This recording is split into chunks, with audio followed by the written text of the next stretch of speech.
Hello, everybody, and thank you so much for joining us today. My name is Jonah from Discover, and today we are going to be talking to Ashley Massengill about marketing secrets for small business owners. And also, feel free, this is going to be a very conversational event, so hop in the chat, ask any questions you want. I'm going to have a couple questions, and we're going to listen to some of just information that Ashley has, but don't be shy. We will try and answer all of your questions and dive as deep as we can in this next 40 minutes or so.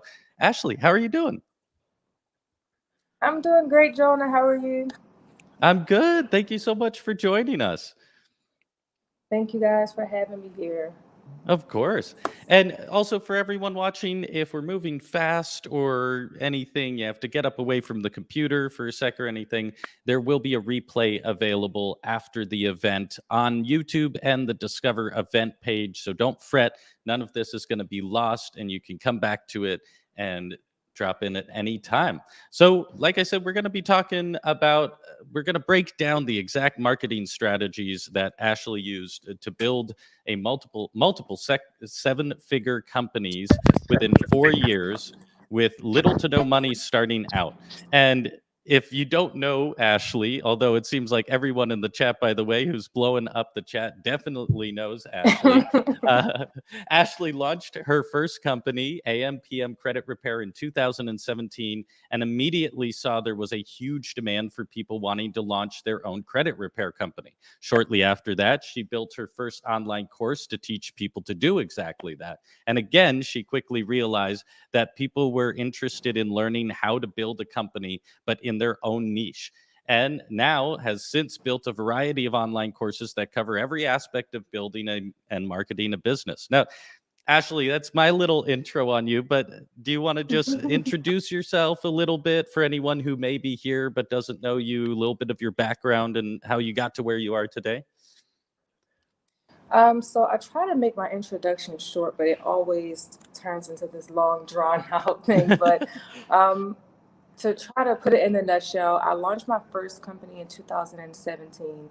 In 2016, I made a post on my page, and I see a lot of my cousins, my Facebook cousins, that's what they are, all of them are my Facebook cousins. So a lot of them have been here from the very beginning, so they have heard the story millions of times. But I made a post showing my credit score in 2016 and showed how I got it from a 499 to a 721 in the first 6 months, and everybody was like blowing me up, asking me to help them with their credit. And I said no for about 4 months. Like, I'm not launching a credit repair company. That's not what I'm doing. Like, I did this for myself, but this is not a business for me. 4 months later, I ended up launching a credit repair company. After I had helped about 100 people for free, and they started bringing me their results, I'm like, you know what? Maybe I could do something like this as a business. So I launched a credit repair company in February 2017. That was my very first company. I actually overdrafted my bank account to start that company, and it became a $1 million company in the first 18 months. Um, with the success of my credit repair company, people started asking me to help them launch their own credit repair companies. Right. So then that's how I got into the idea of building my first digital course, which my first digital course was helping people launch their own credit repair companies from scratch. Oh, oh, and we lost Ashley just for a second. I know. Thank you, everyone, for your patience here. We are working on, she's trying to get her Wi Fi working. All right. And let me just make sure. Yeah, thank you.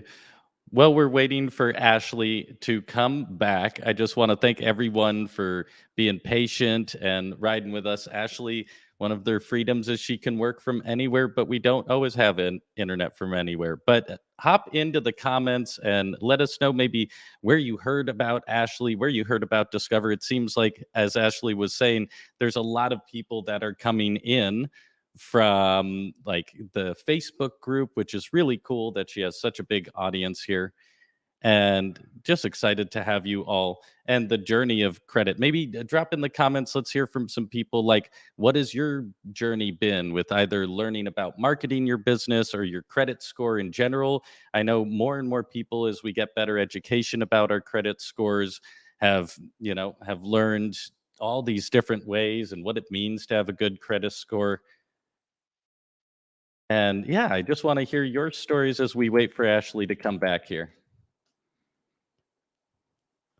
Okay, we got a summer 2021 DCR Academy alum. Oh my God. Wait, where's this is amazing. Her sister does my hair and told me all about her, and I've been following her ever since. And then, okay, here, my marketing could use some work, and I'm hoping this can help as well. Oh, wow, this is such a killer community. Learning from Ashley now in her fall 2021 bundle. Why did people call out to where you're tuning in from? I know I can share. I'm killing time here, so I appreciate you all listening to me, but I can share my journey as far as just learning about credit and marketing has been a long one, but I definitely grew up in a family where there was, and maybe some of you relate, shout out if you relate to this. Like my family didn't really have any knowledge of finance or of just credit in general. So it's been learning a lot. Oh, we got Ashley, we got you back. So sorry about that. Yes, I'm back. I don't know what's going on. My Wi-Fi is acting wonky today, and it's connecting, and then it's not connecting, and it's just doing something weird today. So sorry about It's that. I'm all back, good. guys. It's all good. It's all good. I was starting to pedal and share a bit of just like about my journey with like I grew up in a family that didn't have any real education in finance and stuff, and it's only like the last 5 or 6 years that I've really got on track Hmm. with my credit and anything. But I kind of would love to. I know you were in the middle of saying about you, but just to like tag on to that, like how did you get the confidence or develop the tools to fix your credit like that, or to build a company doing so? Well, it actually started when I moved to Texas in 2016. And when I Hmm. moved here, I planned on buying a home when I got here. I didn't know a lot about credit. So initially, when I moved here, I'm like, okay, I'm going to get my credit ran by the lender. They're going to tell me what I can qualify for based on my income. As long as I can put enough money down, my credit score doesn't matter. That's what I thought. And I sat down with a realtor and I remember showing him my credit score on my phone through one of the FICO apps that I use. And he was like, yeah, you're going to need to get your credit score up before any lender's even going to look at you. So Mm, at that time, I couldn't afford to hire a credit repair company. So that's why I initially started repairing my own credit. I had just moved here. I don't know if I had started even working yet, but I know I didn't have $99 a month back then to hire anybody to start working on my credit. After I launched the company, my credit repair company, people saw the success in my company. I was able to quit my job 1 month after launching my company. I had made almost $10,000 in the first 30 days. So everyone started asking me to help them launch their own credit repair company. So oh,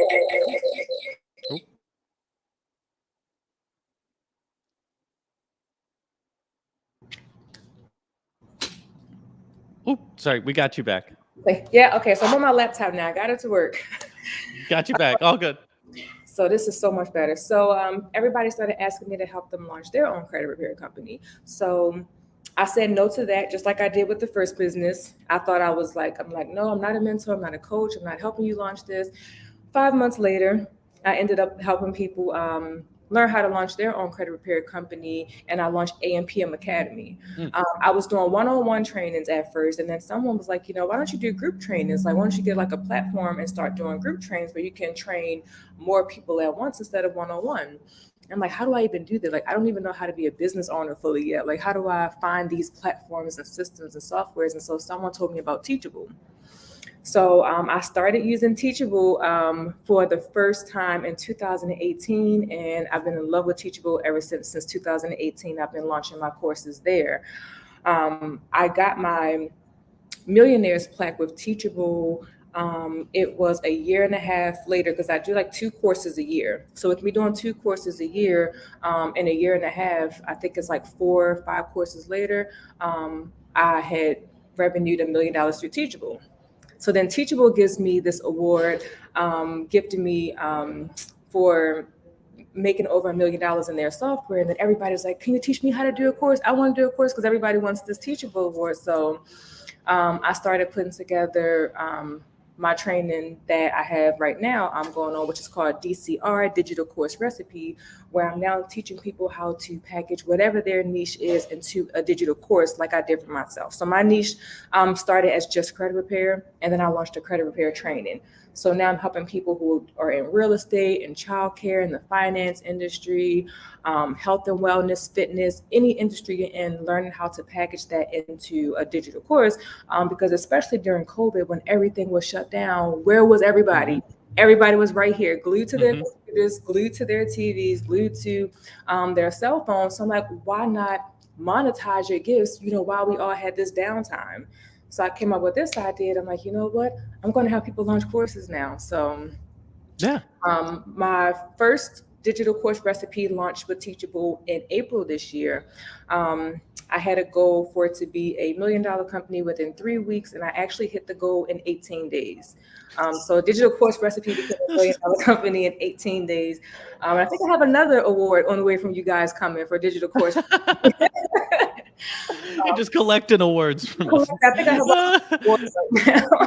Well, so sorry, finish. Yeah, I please. was going to say, and then my most recent launch, which is the one I'm currently teaching right now, is also with Teachable, where I did $1 million in 40 minutes of the launch. So I launched it. 40 minutes later, $1 million had came in, and I did it live on Facebook because I'm sweating, I'm hyperventilating, I can't believe what I'm seeing. So I went live, and I'm like, y'all have to watch this because I wouldn't believe this if I didn't see it with my own eyes. So y'all have to see this like with your own eyes, like. And I let them watch the numbers go up and up and up and up and up, and it was just nothing like anything I've ever seen before. It almost like is impossible to fathom. It's like when they say a Yeah, star is like so many billions of light years away, and in 40 yeah. minutes. So okay, so clearly you you mastered fixing credit in your own realm. Then you learned to teach it really well. But like you don't just make $1 million in 40 minutes, and to work back into this theme without knowing what the heck you're doing with marketing.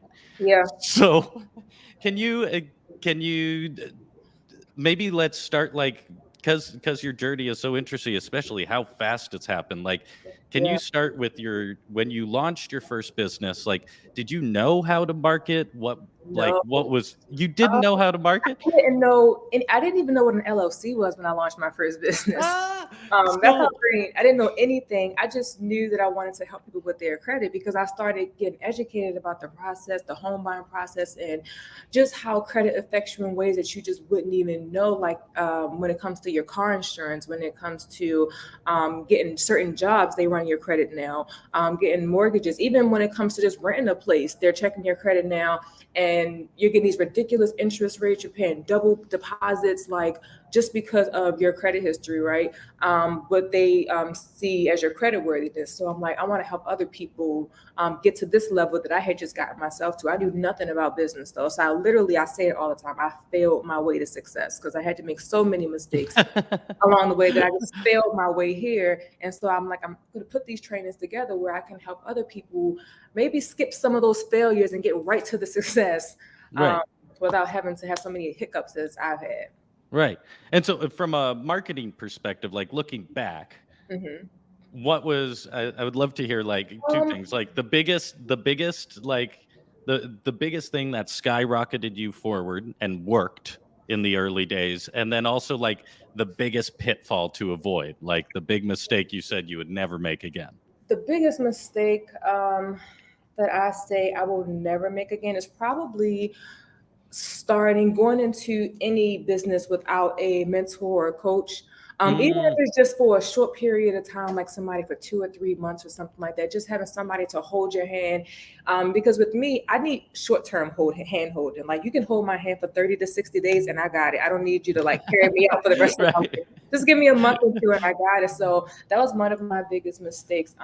When it comes to the marketing, I was good at marketing and I didn't know. So that's what contributed to Mm, my first month because I was posting things not knowing that I was marketing. And so for my entire journey, when it comes to, I think so far in just online courses, I've done, I think almost $7 million in just online courses in the last 3 years. And the reason why is because I've always just been transparent and authentic in my posting that I didn't think of it as marketing. So one of the Ah, things I do a lot is like social proof, right? Because like I said, a lot of the things that I see, it's like hard for me to even fathom, and I know what's really happening. So I used to post social proof of other people who were connected to me that I was helping who were seeing the same results. mm, So I was doing a lot of organic marketing and I didn't even know it at the time.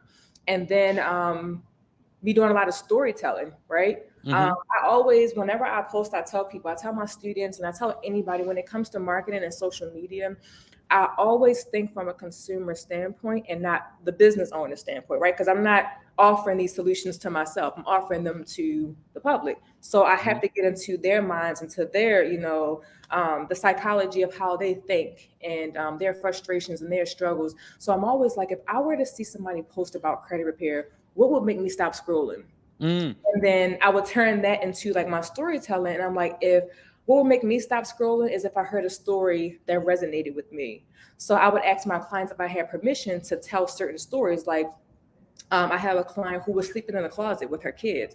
Her and her ex, she got out of an abusive relationship, and he was like financially abusive to her as well, where he ruined her credit. He wouldn't let her do a lot of things, and so I asked her permission if I could post her story. Once we got to the end, where she was able to get her own place in her own name, she got a Lexus car for her and her kids and everything. Like it was amazing. She had gotten a great paying job because of her credit, and she gave me permission to post her story, and it started pulling at the heartstrings of so many women who are in the same situation, being in financially abusive, because a lot of people don't know that financial abuse is even a thing. So it right. even opened people's eyes up to the fact that this is a real thing where people are in these situations. And so people who resonated with that story, now they're coming to me to get their credit fixed, right? Mm. People who are having these student loans that are piling up and piling up and piling up, and they're not knowing that they can have them consolidated, they can have them removed from their credit report, even though they still have to pay.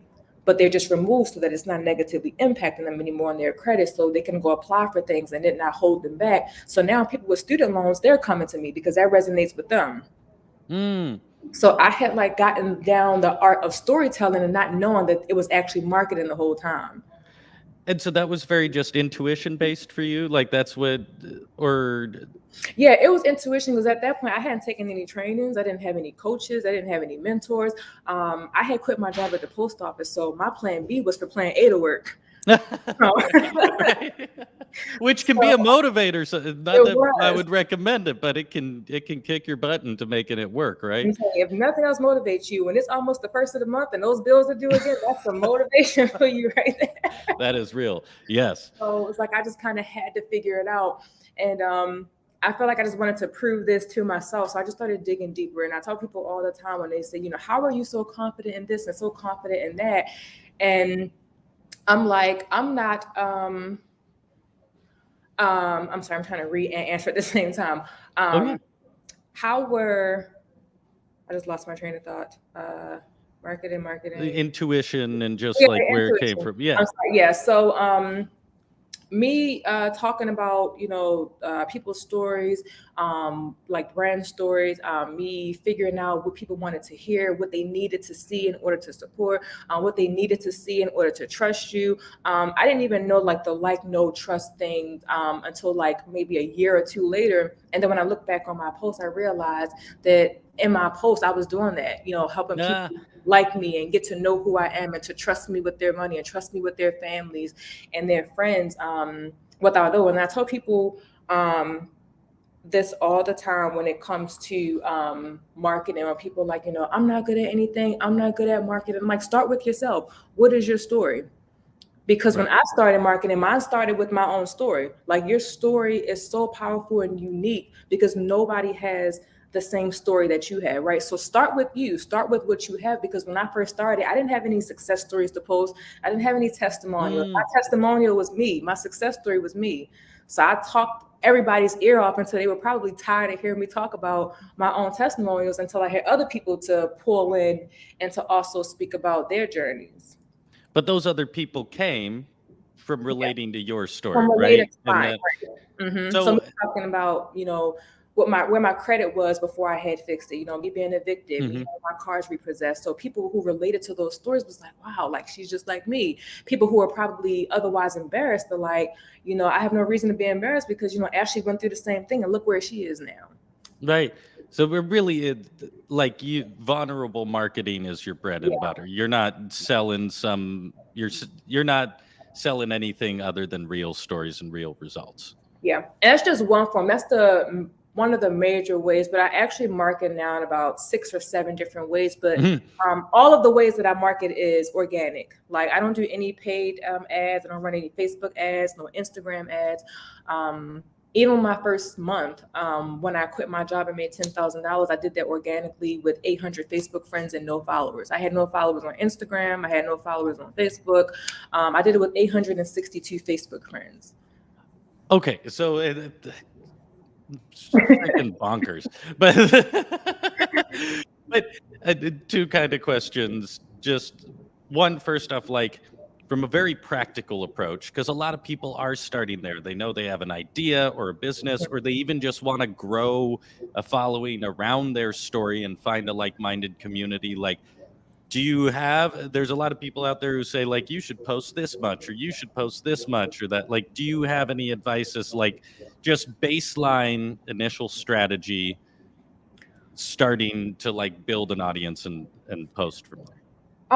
Now I'll say I probably post a little less than I did when I first started, but I still try to be consistently posting every day or at least like every other day.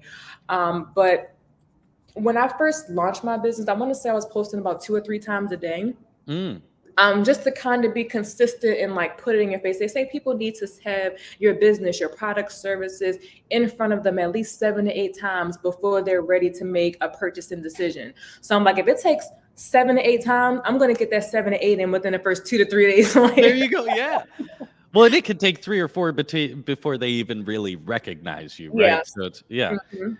So And that's it, because I think it can feel so weird to just like start talking about yourself so much, but we also don't realize, right, that like every post doesn't go to every follower or then, every so yeah. so And start heavy at the beginning and then yeah. as And time. like you said, for some people, like they're like, well, what if that's too much? And what if people get tired? And what if people this? And I'm like, the people who are connected to you, who are supposed to be a part of your company, a part of your success, and you're supposed to be, a part of theirs, they're not going to be tired of you, right?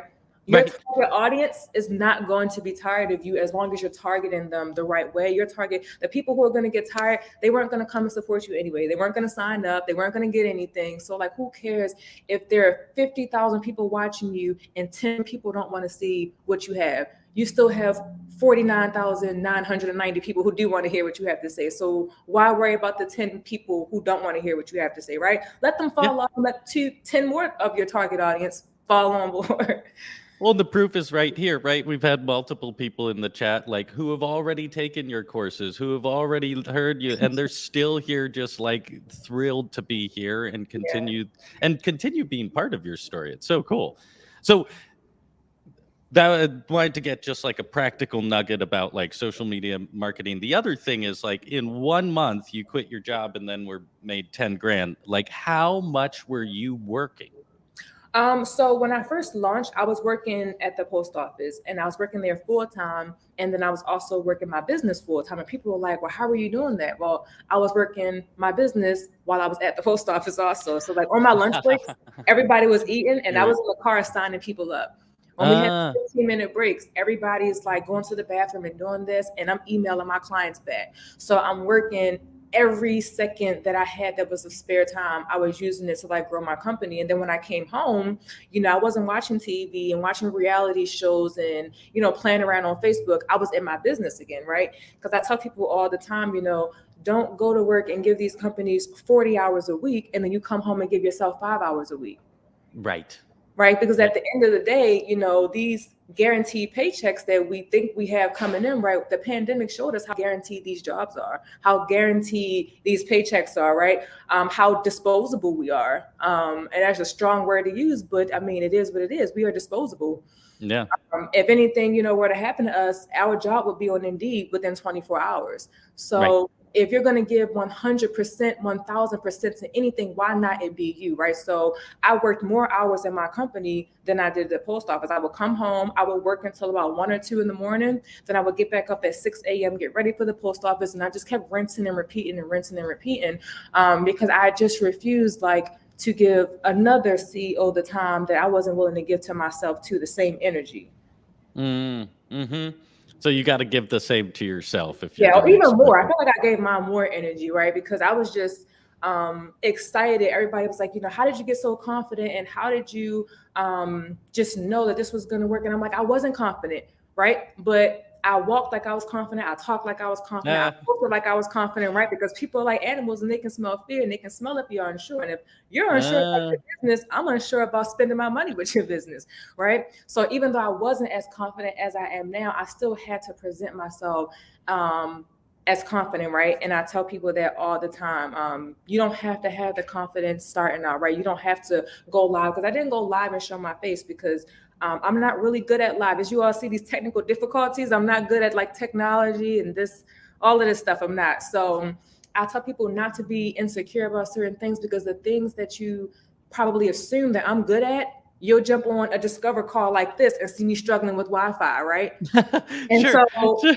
you see what I mean? So you don't have to be good at everything all the time, every day, right? I Right. tell people, focus on your strengths and hire your weaknesses, right? So they're not here right now, but I have hired tech people, Mhm. people who do graphic design, like whatever I lack, I hire people to bring them on board, instead of just sitting in my own insecurities and not being good at something that I know is going to help me expand and grow my company.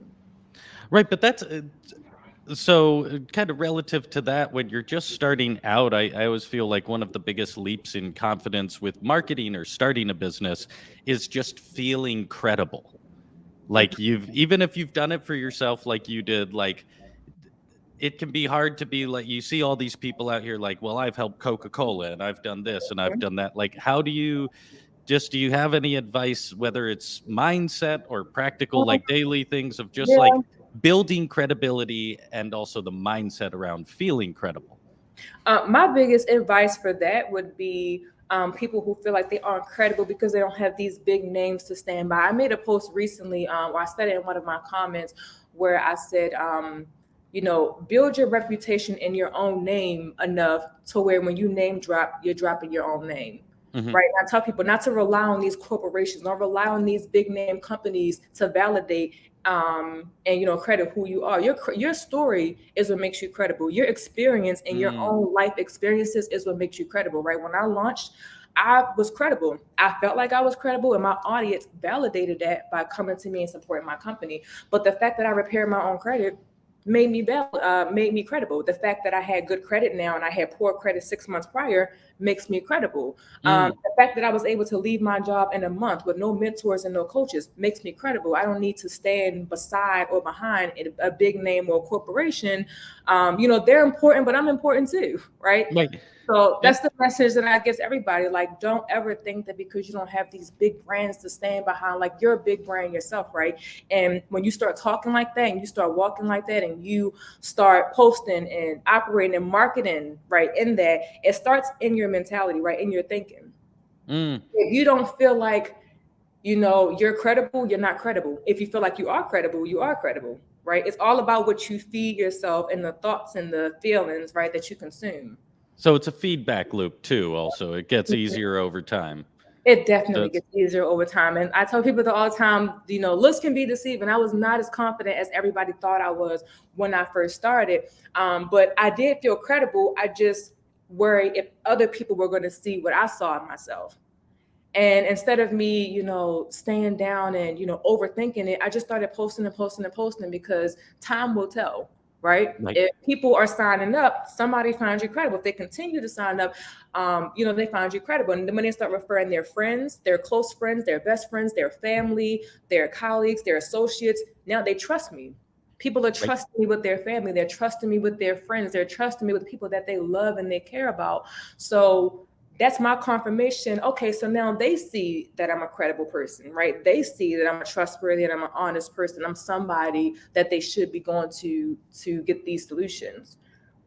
well, and I love just to like strengthen that, like Jack was just saying, I was a marketing executive for Coca-Cola, Coors, and Sylvania, and no one cared when he started his own business.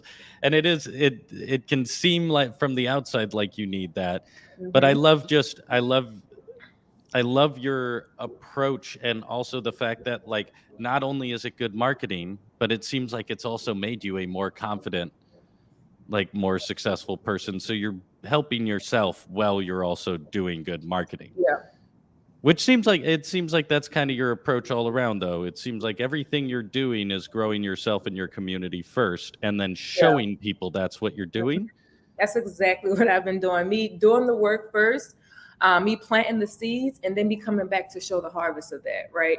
Yeah. But with every company, it's been the same thing. Me planting those seeds and planting those seeds, and I try to remind people that you won't see the harvest in the same season. Sometimes you might plant the seeds now, and you won't see the flowers until 6, 7 months from now.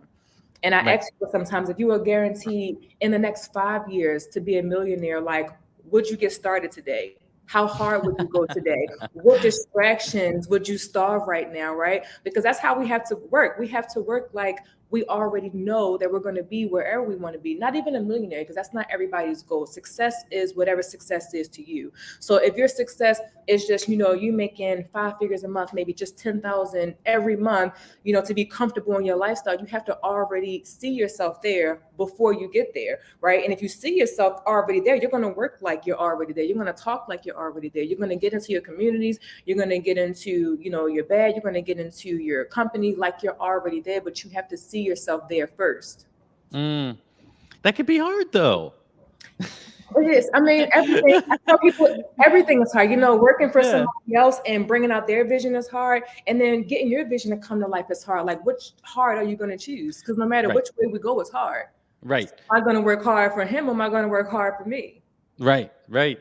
Well, and so there's something that fascinates me so much about your story is just the timeline and how quickly you saw so much success. And I'm sure it's hard work, it's strategy, it's all of this, but also I know with business it takes the ability to like revamp and analyze and Mhm. change and all of that. And like, do you have an internal process for how you test things and how Yes. you change things? And can you talk a bit about that, like being Um, flexible within marketing? one of the things that I'll discuss that I think will be beneficial to anybody, no matter what industry you're in, is I do a lot of competitive market research. A lot of people kind of drop the bar there, the ball there when it comes to their competitors, and that's something that I've always been consistent with when it comes to my company. So if there's an idea I have or something that I want to do, I'll see with people who are already doing what I want to do where they are, and I'll see where they're lacking, Mm, what their weaknesses are, where they're dropping the ball, and I pick the ball up where they dropped it. For example, let's say people are in someone else's digital course and they're complaining that they love this course, everything about it, but there was no Facebook community. Guess who's going to get a Facebook community? Me. So right, right. that's something I'm going to throw in there. If there are people like, I love this training, the Facebook community was great. The only thing that I didn't like was that we never saw the instructor. She never showed up. She never jumped in. So guess who's going to jump in and show her face a couple of times a week? This one. You. So, Yep. so I do a lot of competitor market. A lot of people look at their competitors and they try to mirror what they do. Oh, this company Mm, is a Fortune 500. I'm going to do exactly what they're doing. And me, I'm the opposite. If I see 5,000 people going this way and nobody going this way, I'm going to go where nobody else is going. Right? I don't want to blend in with the 5,000. I want to be the one person going right when 5,000 are going left. So whatever you're not doing, that's what I want. Right? Let me pick up everything you're dropping on the ground, all of the balls. Let me pick them up and implement them into my company, so that's what makes me stand out, and it keeps my uniqueness within my company. So I never, in any company I've never felt like I'm in an oversaturated market when there are thousands of people doing the same thing, because I still have my own uniqueness that these companies don't have, right? And it could just be your personality. It may not be something that's always tangible or something that you implement into your company. It could simply be your personality that mm, draws people to you over another company that they were thinking about patronizing. right. Which means if you go out and look and no one who is exactly like you is doing it, then there's an opportunity, right? Yep. That's so cool. Also, I just want to call out your community is absolutely amazing. When I said, "Oh, it can be hard to believe in yourself," like just everyone's like, "No, it's not. You can do it." It's Yes, like I'm constantly drilling that into them every day. I always like to say, I'm creating more leaders. I don't have any yeah, problems when people come on board with me. I'm trying to create more leaders to stand alongside of me and, get into these communities and help people in whatever they're good at, because we all have a special gift. Our gift will make room for us wherever we are in our lives or wherever we want to be in our lives. And we don't have any competition. right. Right. The most important thing I also tell people is to remember you don't have any competition. So don't worry about what's going on over here. Don't worry about what's going on over there, because you may look like, I only made, 10,000 a month in my business and this person made 30,000. But you don't know what the overhead is over there. You don't know what their expenses are. So yeah, they made 30, but they probably walked home with 2,500. Right. Right. You made 10 and maybe walked home with 8,000. Right. Right. So focus on yourself and you stay in your own lane, have tunnel vision on what your goals are for your community. And I just focus on just picking up the ball wherever they drop it. Like, I don't care what they're doing. That's amazing. I care about where you're lacking. Right. Because people will complain about something before they praise it. Right. So I like to see what some of the complaints are for other people so that I can kind of pick that up and be like, hey, come over here. We have that, what you were just complaining about, without having to go to them. I'll just market it or say it in a strategic way where they're like, I was just looking for that. And Uh, there's so many different places I go. There are like about 10 different places I go to do market research for free. Like, everything that I do when it comes to marketing is organic and it's free. I don't like to spend money. I do, but I like to buy like headbands and stuff. right. So, Not on, not on Instagram ads and stuff, right? So just to like pack this together, because you've dropped so many like awesome nuggets, but like when it comes to just like analyzing the market and stuff, you go out, you find out where others are dropping the ball, you mhm. match that to like what you Implement want to do, and that's where you look to others. But when it comes to your personal goals, you It's just stick. me and myself. Like, I'm in my own lane. There's no traffic. It's just me. Because I feel like when you look at other people, then and you try to mirror what they're doing, you kind of start measuring yourself up to them. And as long as you measure yourself up to anybody, you're going to always fall short. Because there's always going to be somebody ahead of you financially. There's always going to be somebody smarter than you in whatever department or industry or whatever it is. There are so many amazing people in this world, right? We can't be the smartest people. We can't be the best at everything, right? So just focus on being the best you that you can be in whatever it is that you do, and don't Right. focus on what's around you. Right. I'm being. Oh no, you're good. So it's so cool because it's like being. It's authentic marketing. It's vulnerable marketing, and it now 4 years later it clearly works. So it's not Yeah, like, but I think that can be so hard though with social media because there's a lot of success for people also just doctoring up and making everything look so fancy, and a lot of people who come and do these events on marketing have a fancy PowerPoint with the ABCD like yeah. top See, 7 I tips and don't, stuff, yeah. but like To me, this I'm is just so straight. refreshing too. Yeah, I'm Yeah. just straight, no chaser, no fluff. I didn't come with this beautiful PowerPoint presentation to give you all. In my courses, like even when I jump on a Zoom call in my courses, there's no PowerPoint. There's one in the curriculum that I have in Right. Teachable, but when it comes to like the Zoom calls, I don't come. I just come answering questions and giving it to you like fluff, because people are tired of fluff, right? And like you said, there are a lot of people who are making these fake things up. They're doctoring results, they're photoshopping stuff. People are tired of fluff, and they just want you to cut to like get to the point. What is this? Mhm. Like, can you help me or can't you? So I cut through all of that and just deliver the information. Yeah. And so I have so many questions, but I'm trying to boil down just for for time's sake, but like we've talked a little more about like the early years and how you stumbled on but also just refined your techniques and everything. Mhm. But when it comes to like now where you are, have things, you said you have like 7 different ways you market stuff Mhm. and all of that. Like, have things changed dramatically, or is there just different structures to the same authentic approach? Um, I wouldn't say they've changed dramatically. I'm doing the same thing that I've done before. I'm just finding new places to do it in. Like I said, there are Mm. like 7 different ways. So, for example, I'm gonna drop y'all. Hope y'all are taking notes. Who's taking notes? Who's taking notes? Who's taking notes? So one of the things that I'll do is I'll go into Facebook groups, right? So if you are in a free Facebook group, it may have like 10,000 members, and let's say it's a Facebook group about home ownership, right? Mhm. And you want to do a course on home ownership, right? In that group of 10,000 people, you are bound to see some complaints, right? Not necessarily about the person who created the group, but just complaints of people who are having some kind of trouble when it comes to purchasing a home, and they just don't know where to get these resources, where to get this information. If they have first-time home buying programs out there, when it comes to inspections and what to expect, and when it comes to your credit score, having letters of explanation and what that is and what they're needed for. And so if you're thinking about putting a course like that together, and there are people in this group that you're in about home ownership complaining about these things, bingo, you put that in your course, right? So you can visit Facebook groups that are surrounded by your niche and find out what people want, right? And what better place to find out what people want than a group that is, in your industry, right? A home ownership group. The same thing when it comes to real estate. You want to find out about fix and flips and different things like that. If you're already in these fix and flips group, you can go through the comments. You can literally go to the search bar and type in a question to see some of the concerns and questions and frustrations people have. And then you can see if their questions are being answered. If Right. they're not, it's even better. Not for them, of course, because they want their questions answered at the Well, for time. you.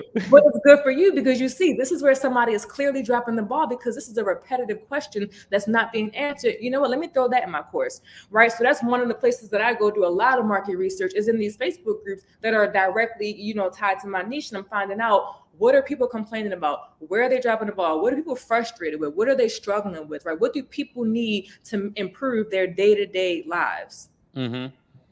And that's so much easier than like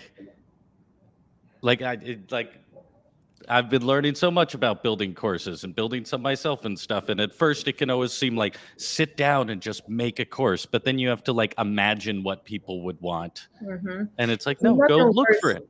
than just guessing because if you guess what people want and need from you, they're going to be able to tell that you didn't do any research. And like I said, people are kind of like animals. They can smell fluff. They can smell Right. that's a mile away. And that's not what you want to do because it takes so long to build your reputation. It takes 5 minutes to ruin it. So you don't want to Mm, put together something where you make a quick dollar, right? We don't want quick money, right? We want long money. We want lasting money, right? And we want not even just lasting money. We want lasting effects on our communities. We want lasting effects on our customers, on our students, so that when they get this service from us, they're now pulling in their friends and family. They're like, you have to get like people, I'm seeing them in the comments now where they're in my training currently and they're still on here, right? Because wherever they see me, they're going to be there to soak up whatever knowledge because they know when I come, it's not going to be a bunch of fluff. I don't have a reputation for fluff.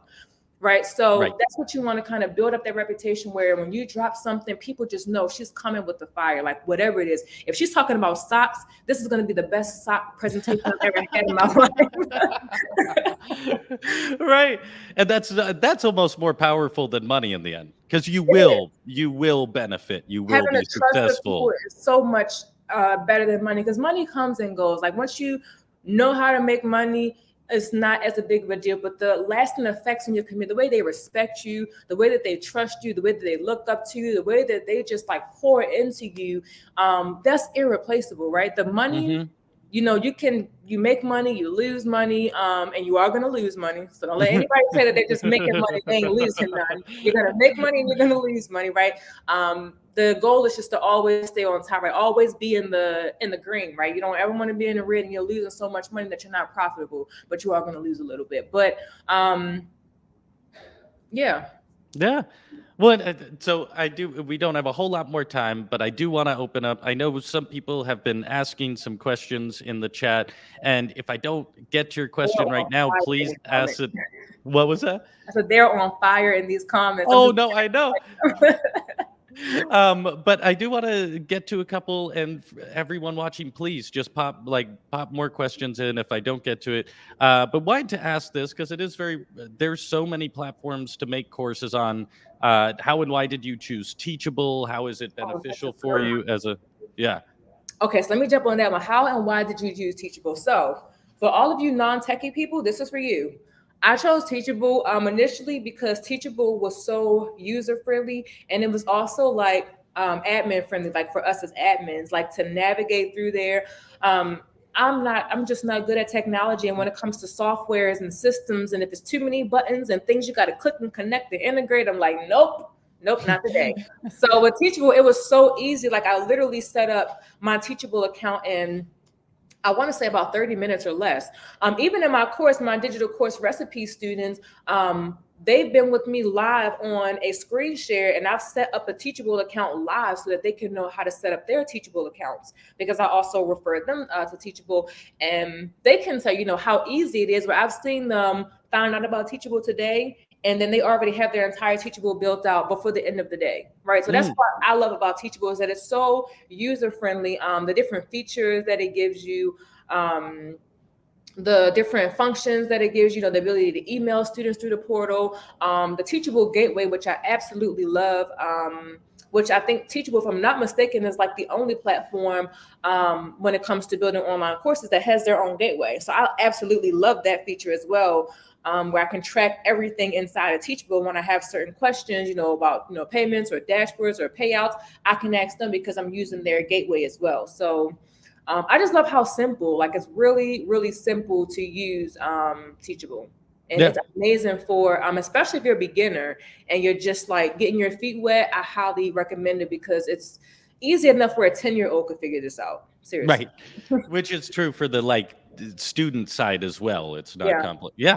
But not to we're at a teachable event, so we don't need to toot teachable's horn too much. But I appreciate you asking, because that question keeps coming up, and it is always interesting to hear why creators choose specific platforms.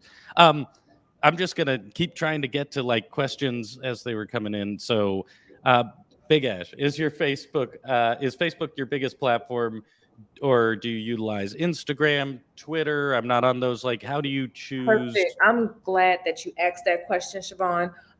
So Facebook is my biggest platform.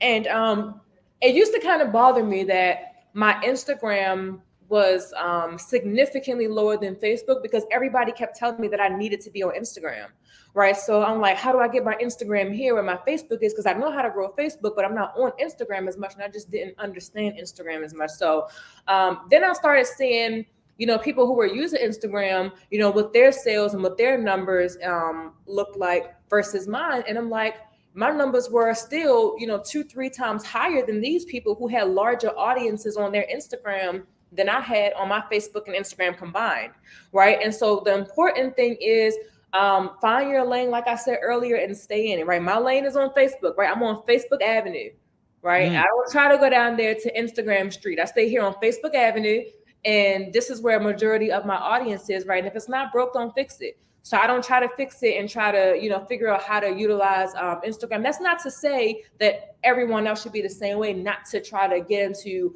another platform. This is just what works for me. Facebook works for me, right? If I were to get on TikTok and saw TikTok work for me, then I'm going to be on Facebook and TikTok, right? But I kind of got in there and saw it didn't work, so I backed up and I just continue with Facebook. So wherever your audience is, and my audience is primarily on Facebook, stay there, right? And then you can try out other platforms to see if you also have an audience there. And if you do, tap into that. But don't mm. get frustrated and flustered when you see that you don't have an audience on certain platforms, because it's going to be rare that you kill it on every single platform. Well, I think it's common too to be like, I have a business now. I need an account Yeah. on every single platform, right? Mhm. But do you recommend really just focusing on one at a time, I would or say how do you? focusing on one at a time. I would just say focusing on whatever's working for you, because you could try Mm, TikTok. Like I have a student right now where she did $100,000 in 12 hours. And so she's going viral on TikTok right now. Her name is Summer. Summer's going viral on TikTok right now. And then she also goes viral on Facebook. And if you look at her Instagram doesn't have the engagement that her Facebook and her TikTok has. But Right. again, she just made $100,000 in 12 hours, right? So whatever your lane is, like, stay in your lane. Wherever you can find that sweet spot, stay there. But you don't have to stay in one spot. Just stay in the spots that work for you, right? Don't sit somewhere and it's not Right. working. Right, right. That's such a good advice because I think people can think like you just got to beat Instagram Mhm. to death before you get, but love it. Um, I know this might be a tricky question in itself to answer specifically in the time we have, but just to these specific niches or all of this, like when you're, if someone's asking you a question about their specific niche, like what's your process for either the research or figuring out what the best like marketing approach is? One of the best things when it comes to marketing, in my opinion, should be one of the top things you do is that competitive market research to see what your competitors are doing or aren't doing. And then also when it comes, because I see the Taisha, and I hope I said your name right. She says, "How do you market cosmetic lines or products?" If I had a cosmetic line, I would be marketed on myself to start, right? If my sister didn't mind, I'd be putting my makeup on her. If my mom didn't mind, I'm putting makeup on her, right? If Yeah. my nephew, no, I'm just kidding, but whoever, if they let me put makeup on them, that's going to be, that's going to be how I market my cosmetics line with the people that are around me if they don't mind me using them, so that you can see, how it looks on this shade, how it looks on that shade, how it is on this type of skin, oily skin, how it is on dry skin. I would also be posting different educational things when it comes to cosmetics, because a lot of people who sell makeup, they just tell you how to put the makeup on your face. Now, we're not talking about skincare, right, underneath the makeup, right? Because a lot of people are wondering why their skin is this way and that way when they don't know Mm, they're not properly caring for their skin underneath the makeup. And then they may be using the wrong type of makeup depending on what type of skin they have. And some people don't even know that there are different types of skin. Like, some people don't know, if you ask them, do you have oily or dry skin? They don't even know the difference, right? So I would say also just educating people, right? Because that also positions you as a brand authority when you start educating people. it's so ridiculously fire at this. Like this just came out of nowhere and you're already finding, but I see again, it's finding the places where others are dropping the ball Mm-hmm. and tap you in. So it doesn't really matter what your And then niche the is. That's going to education piece be, also. Yeah, the yeah. educational piece is also something that I forgot to mention that is so crucial, because, like Mm, I said, that positions you as a brand authority when you start educating people on things that they didn't even know they needed to be educated about, mm, right? Because how many people are wearing makeup that don't even know that there's a certain way to remove the makeup from your skin, right? That mhm. there's a certain way to care for your skin before and after the makeup application, right? And the same thing when it comes to hair, because I saw somebody say something about hair. That was a mistake that I made. When I first started, wearing wigs, I thought I could snatch them off. So I snatched it Mm. off, and guess what came off with it? A little bit of my hair. It grew back, but that's besides the point, right? So when I got educated, they're like, no, you have to spray this spray. It's like some oil, and then it loosens up the glue, and then you peel it off. And I said, I was today years old when I found that out. Why didn't somebody? Uh, So right. me just being educated about it, the person who educated me, I looked at him with even more authority when he educated me and was like, yeah, you did that all wrong. This is how you do it. And this is why you do it this way. And this is why you never need to do that again. Besides the fact that you have a bald spot, this is why you should never do that again. Right. And that's just pulling from your life of experience that you have those. Yeah. Love it. Gonna try and get everyone. I'm gonna try and get to as many questions as we can, but if I don't, I'm sorry. You're just all so active and so awesome. It's hard to keep up. But I thought this was a great question. What would you say your best advice for someone who has been going at their business for years but still isn't hitting their income goals? So you need to find out what your weakness is, because you have a weakness somewhere, right? There's a hole somewhere in your business, and you need to figure out where it is. So it could be, if it's not in your marketing, it could be like in your copywriting, right? That's one of the number one ways that I'm able to draw people in is by my copy. When it comes to emails, when it comes to writing posts, when it comes to text messages, my copy. And if copy is something that you're not good at when it comes to like writing, then I would suggest hiring somebody, right? Even if it's not the absolute best person, right? Because we're working on a budget when we first start our businesses. But just hiring somebody who's just even a little bit better than you are when it comes to copy, because that's what sells. People think, it's the graphics. Sometimes it's not even the product, to be honest. Like if there could be two people who have a course, right? And once you pay for the course, it unlocks. And this person could make $1 million in a year, and this person can make $1 million in a month, right? And it has nothing to do with the curriculum, because you can't see the curriculum either one of their courses until you pay for the course, right? The reason that one of them made $1 million in a month and the other one made $1 million in a year is because of the copy, right? The words that drew the people in. This person had higher quality copy than this person did that pulled people in. Now you may get in there and see the person who made the $1 million in a year actually has a better curriculum, but you won't even know that until you get in there. Right. So the copy is the most important thing, how you draw these people in. And like I said, the educational piece is one thing. Storytelling is another thing, because if you're selling something, I think it's always good to include your story in it as well, and not just client stories and stuff, and tell people why you even started this business, right? Do people even know why? Like you all just met me today and you know why I started every single company. We've only been here for an hour, right? But you all know why. Like, the story behind every single company. It's not something I just threw out into the universe. You knew there was a purpose and a plan. And all of these companies were strategically launched, every single one of them, because I told you all my story in the little bit of time we've been here so far. Right. So story, it's so valuable. Yeah. Uh, which kind of plays into, we talked a little at the beginning about a mentor and finding a mentor, and Cami, I'm sorry if I'm pronouncing your name wrong, but how she's asked this a bunch of times and I want to get to it, but like, how do you choose a mentor? How do you find a mentor? Should you pay someone? Like, what's that process look like?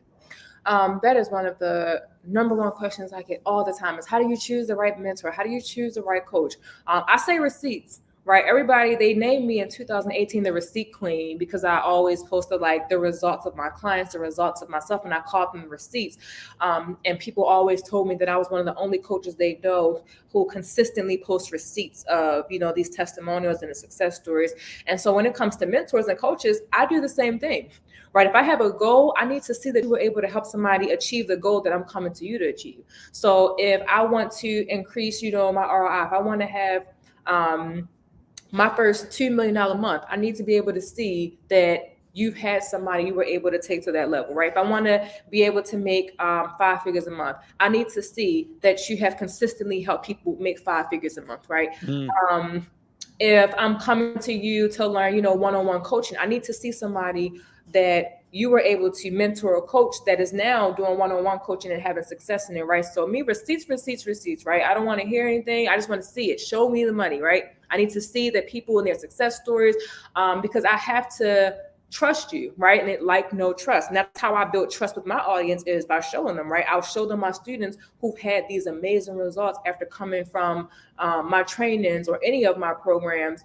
And so I recommend the same thing when you're looking to hire somebody. Check their receipts, right? And make sure that they have verifiable receipts.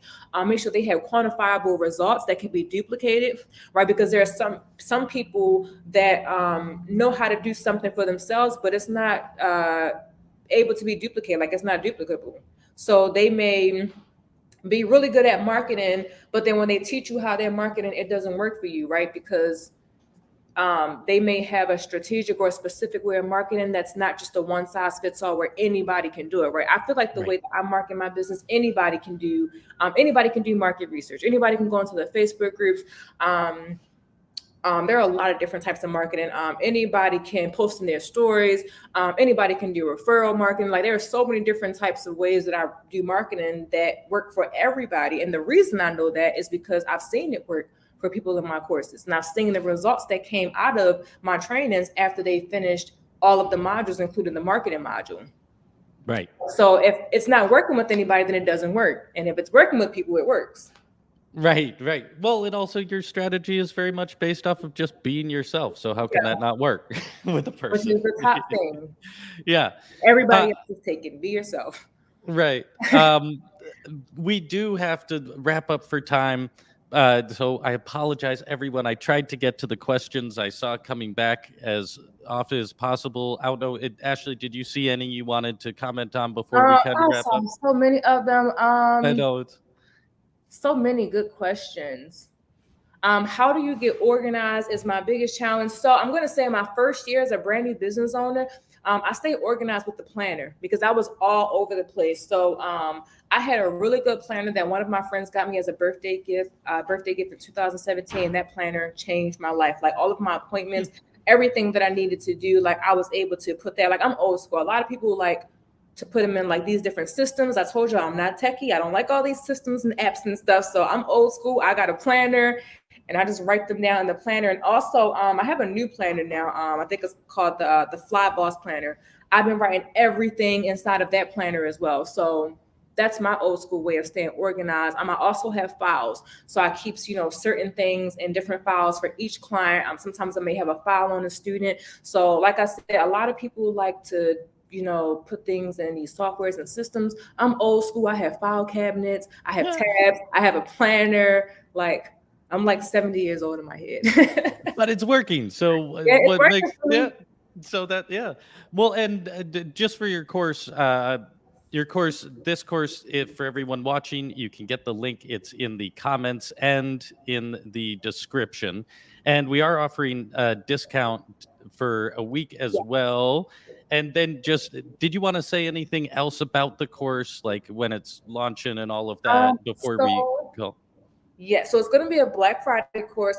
It's going to be a $200 coupon for Black Friday, and the course is going to unlock on December 6th. So this coupon is going to be good for 1 week. So make sure that if you can't get in there today, that you get in there sometime this week. I haven't decided how many students I'm going to let in the class right now, because this is going to be a mini course. So I haven't decided exactly how many people I'm going to let in before I shut it off. But that coupon is going to be valid before it shuts off. Right, right. But take advantage of this Yeah, week if you take want to. advantage of Yep. the coupon because y'all know whenever I open these trainings, they fly in like crazy. Like it's insane. Um, uh, yeah. Well, and thank you so much for your time and thank having you, such a thank you for candid having me. conversation. It's yeah. It's It's been fun. yeah. We'll It's see so you next week. yeah. I'm into it. Well, and it's also just refreshing. It's so cool to see. There's so many ways to do something right, Yes. and it's so cool to see your way and how it's worked and Mhm. how well. And for everyone watching, you all are also a testament to this. You all are just blowing up the I chat. know, like you're y'all. s- it's so fun and you're so active, and thank you all for being here. It's been a total blast. Please hop in, thank Ashley for her time, and just I know you've been giving her so much love already, but just keep it up. And if you like this video, please like and subscribe to the Discover channel. We're trying to bring more creators like Ashley, yeah, out and share their knowledge and grow this community. Also, check out the link in the description. We are just starting. This is day one of Discover Fest, which is a whole week of events like this. And so there's a whole schedule there, and you can sign up for individual events or just to hear about the whole fest with that link in the description. And just last thing, I'm going to take up just 10 more seconds of your time, Ashley, Well, it's fine. before we wrap up. And this was a question I kind of saw as well, and I think it's just so real, which is just like you're done working for other people. You know that you want to start your own business. You Mhm. know you have skills, and like how do you boil down and find the turn your purpose into a business? Does So that you make mean sense? how do you turn it into a business, or you mean how do you find out what like your purpose is like to turn into a business? Maybe like matching because you know you have a purpose, Hmm. but it can be flexible what the actual business is. Like how do you marry the two and turn purpose into a business? Find the Um, purpose that I, let me say it this way because I've jumbled around. Find find the purpose that is The capable of business. being a business? I Yeah. always, that's a really good question. I always tell people to figure, like, what is the one thing that people compliment you on a lot, right? The Mm, thing people compliment you on, the thing that people always ask you to do for them, the people, the thing that you get like just the most praise about, mm, whether it's cooking, if it's like copyright, if it's resume writing, if it's real estate, like whatever it is, what do people come to you for? mm, Right? Because you'll find when you start digging deep inside and thinking about really sitting down, thinking about what do people come to me for anyway? They're already letting you know that they see you, right, as a brand authority in the industry. If these people constantly from different areas are coming to you for this one thing, right? Like I said, when it came to courses, I never planned on having a course teaching people how to do their own courses in their niche until people kept asking me and kept asking me, like, how are you having so much success in your course? Like, I'm not interested in credit, but can you help me with real estate and doing a course? Can you help me with health and wellness and building a course? I want to do a fitness course. Can you help me with that? So, it mm, kind of started planting those seeds in my mind that people are already looking at me as an authority when it comes to, these digital courses, right? So just kind of figure out whatever it is that people want from you, and you'll find that out based on the interactions that you have day to day with your family, with your friends. Because I'd say I have in one of the emails I sent to my audience, I'll say, whenever somebody or people consistently praise you for something, they consistently ask you about something, that's their way of saying that they look at you as a credible person in that industry or field, and they would pay you, right? And mm. people are always saying, like, for me, I make the best candy yams, y'all. I'm not just saying that because I'm biased, because they're my candy yams, but my sweet potatoes are the best sweet potatoes in the world. And people always ask me to make my candy yams for like Thanksgiving and Christmas, and I'll make a pan, and I used to give it to them. And then I remember I started selling them, because this is before I was a business owner. But I was thinking to myself, if all of these people keep, praising my candy yams, they must be worth some money. So then I would start selling them for like $20 a pan of the candy yams, right? Because when they're consistently praising you and asking you about something and asking you to create this or make this or help them with this, 99.9% of the time they're willing to pay for it as well. Mm. And if So there are was we gonna somebody else doing the same thing who was charging, they would pay that person. So why not you? right? So are we gonna get a course on the candied yams? Let me think, because this is my special recipe. No, I'm just joking. So y'all may or may not get a candy yam recipe for Thanksgiving. All right, Ashley, thank you again. It's been such a Thank you, blast and Luna. such a wonderful time. We appreciate you so much. And thank you, everyone, for sticking with us. And sorry about the technical errors at the beginning, but I know for me it was so worth it, Ashley. It's been a joy, and I've learned so much. Yeah. And we'll see you soon. See you soon. Bye, everybody. Bye, everyone.